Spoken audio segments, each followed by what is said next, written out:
Hey hi everyone, my name is Rohit Kumar and welcome all of you in this video. So आज के video में हम समझने जा रहे हैं कि सिंगल थ्रेडेड और मल्टी थ्रेडेड लैंग्वेजेस का मीनिंग क्या होता है।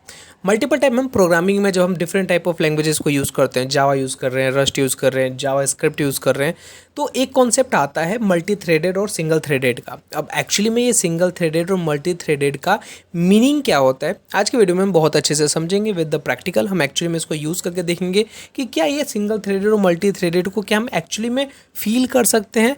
तो विथ फीलिंग हम चीज़ों को समझेंगे और बहुत अच्छे से समझेंगे कि इस वीडियो का तुम्हें कोई और वीडियो देखना ना पड़े और कॉन्सेप्ट जो है वो अच्छे से क्लियर हो जाए। तो अब यहाँ पे जो लैंग्वेजेस हमने बात की, अभी रस्ट हो गया, गोलैंग हो गया, जावा हो गया, जावा स्क्रिप्ट हो गया, पाइथन हो गया, तो इसमें से क्या है, कुछ जो लैंग्वेजेस है वो मल्टी थ्रेडेड है और कुछ जो लैंग्वेजेस है वो क्या है, सिंगल थ्रेडेड है।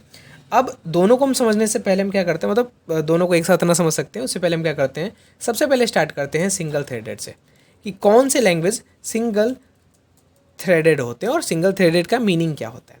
सिंगल थ्रेडेड समझने के लिए नॉर्मली हम क्या करते हैं, एक सर्वर बनाते हैं। अब सिंगल थ्रेडेड में तुम्हें एग्जांपल मैं दे देता हूँ कि जो नोड जेएस है या फिर पाइथन हो गया, दोनों क्या है, एक तरीके के सिंगल थ्रेडेड लैंग्वेजेस हैं। तो इसको समझने के लिए एक सर्वर बनाते हैं।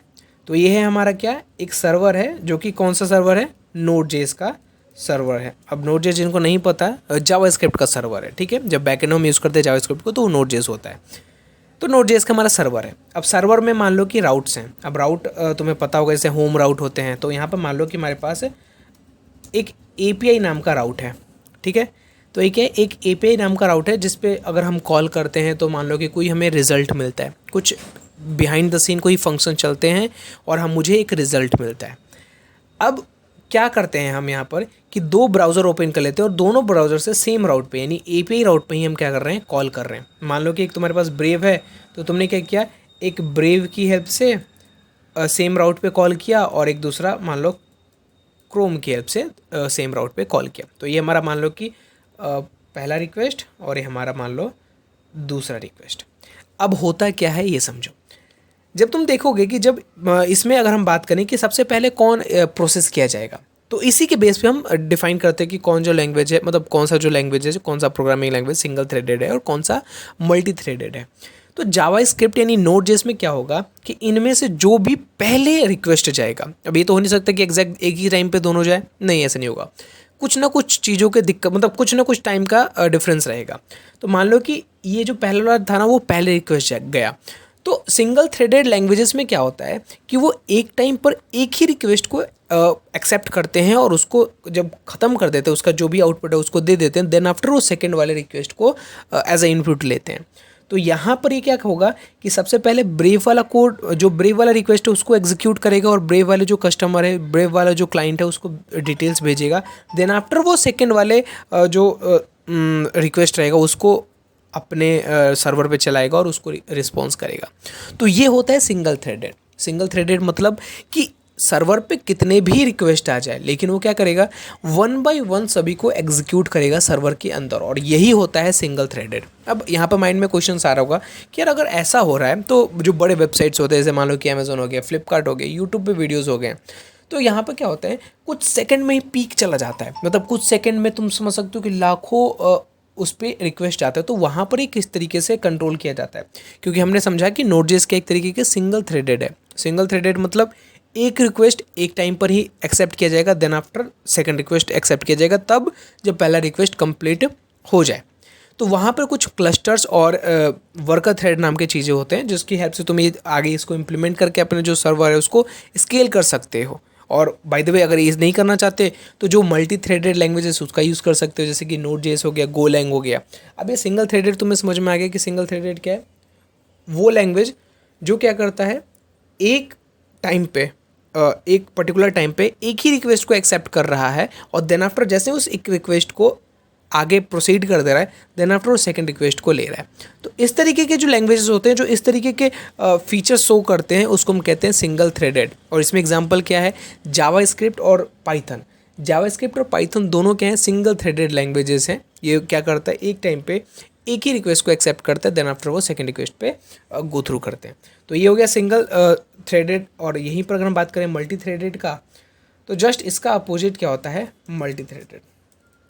मल्टी थ्रेडेड एग्जाम्पल में मान लो कि यहाँ पर हमने रस्ट का कोई बना रखा है सर्वर। अब रस्ट में क्या होगा कि अगर मान लो कि रिक्वेस्ट 1 आया, रिक्वेस्ट 2 आया, तो रस्ट क्या करता है, एक साथ 2 रिक्वेस्ट को भी वो एक्सेप्ट कर लेता है। जितने उसके पास कैपेसिटी है वो उतने रिक्वेस्ट को एक साथ एक्सेप्ट करेगा और सर्वर पे चलाएगा, वो ब्लॉक नहीं करता।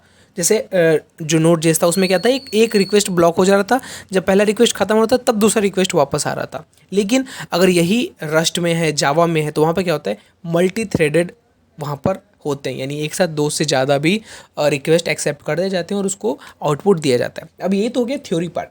अब इसको एक्चुअली में इम्प्लीमेंट करके समझते हैं कि हाँ एक्चुअली में जो सिंगल थ्रेडेड है वो किस तरीके से दिखता है। आई होप यहाँ तक के जो चीज़ें वो समझ में आ गया होगा कि सिंगल थ्रेडेड क्या है।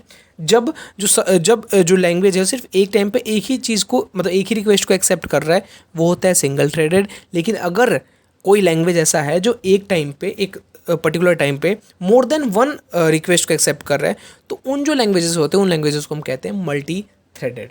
ठीक है, तो यहाँ पर हो गया। अब चलते हैं, हम एक नोड जेएस का सर्वर बनाते हैं और नोड जेएस के सर्वर को बनाकर हम उसमें आगे की चीज़ों को इम्प्लीमेंट करते हैं। तो यहाँ पर मैं एक नया फोल्डर बना लिया हूँ।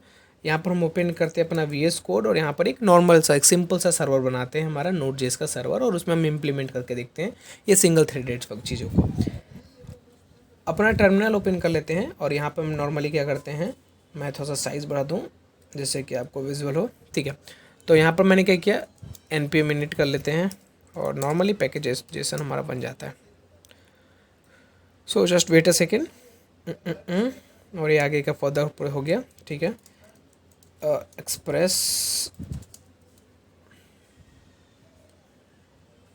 और ये एक्चुअली में तुम्हें यहाँ पर दिखेगा जब हम करेंगे ना इसे, तो तुम एक्चुअली में जब नेटवर्क टैब में तुम जाओगे तो तुम वहाँ पर एक्चुअली में देख पाओगे कि अच्छा सिंगल थ्रेड ऐसा होता है। जब तुम देखोगे कि मैंने 2 जगह से रिक्वेस्ट मैंने किया, तो तुम देखोगे कि एक रिक्वेस्ट जो है वो ब्लॉक हो चुका है, यानी कुछ देर तक बफर कर रहा है, और दूसरा रिक्वेस्ट पास हुआ। जब जैसे दूसरा रिक्वेस्ट पास होगा, फिर जो रिमेनिंग जो बफर करा था ना वो आएगा और वो अपना काम करेगा, एग्जीक्यूट होगा। तो यहाँ पर हमने एक्सप्रेस कर लिया है, और एक मैं बना लेता हूँ script.js।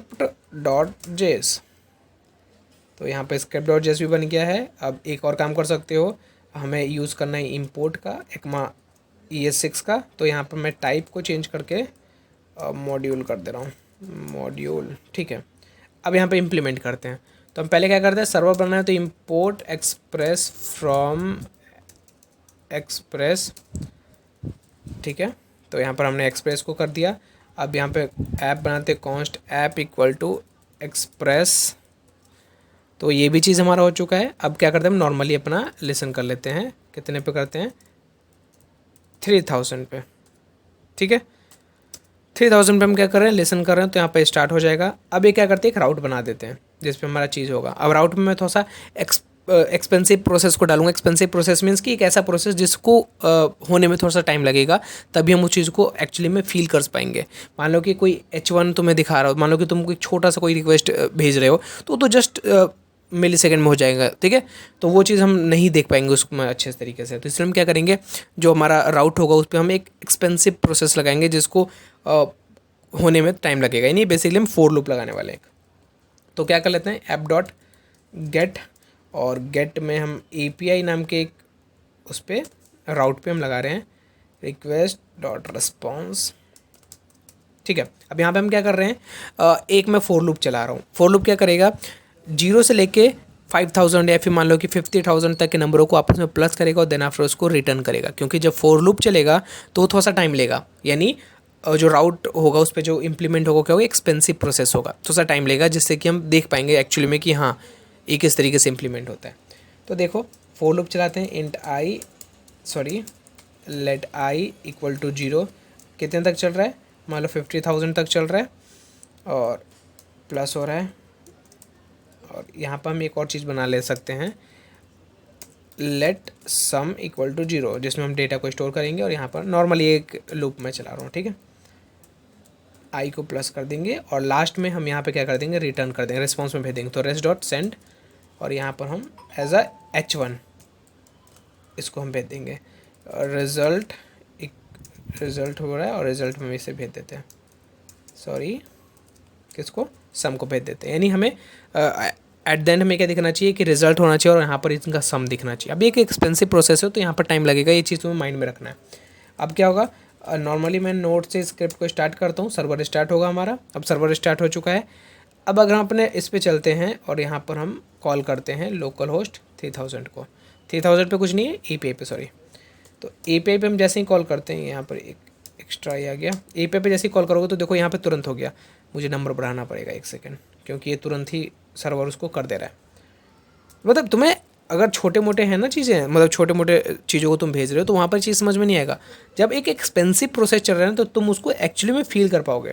तो मैं क्या कर रहा हूँ, इस नंबर है और इंक्रीज़ कर दे रहा हूँ, जिससे कि ये जो पर्टिकुलर राउट है इसको एग्जीक्यूट होने में थोड़ा सा टाइम लगेगा। तो फिर से स्टार्ट कर लेते हैं नोड script.js। तो ये स्टार्ट हो गया। अब हम क्या करते हैं, एक मैं दूसरा राउट भी ओपन कर ही लेता हूँ। तो हम क्या करें, देखो दोनों राउट से मैं यहाँ पे करूँगा, एक इस वाले से टैप से करूँगा, एक इस वाले टैप से करूँगा। तो पहले इसे करते हैं, एंटर किया मैंने, देखो Ctrl+R, यार इसने तो तुरंत कर दिया। मुझे और नंबर बढ़ाने पड़ेंगे, नहीं तो मोए मोए कर रहा मेरा, मैं बहुत ज़्यादा नंबर कर दिया, मान लो इतना नंबर कर दिया मैंने। अब मैं क्या करता हूँ, फिर से नोड को स्टार्ट करता हूँ। नोड स्टार्ट होगा, ठीक है। यहाँ पे लोकल होस्ट API, ठीक है।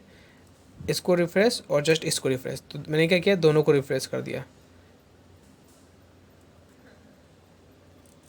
Local host 3000, sorry, API,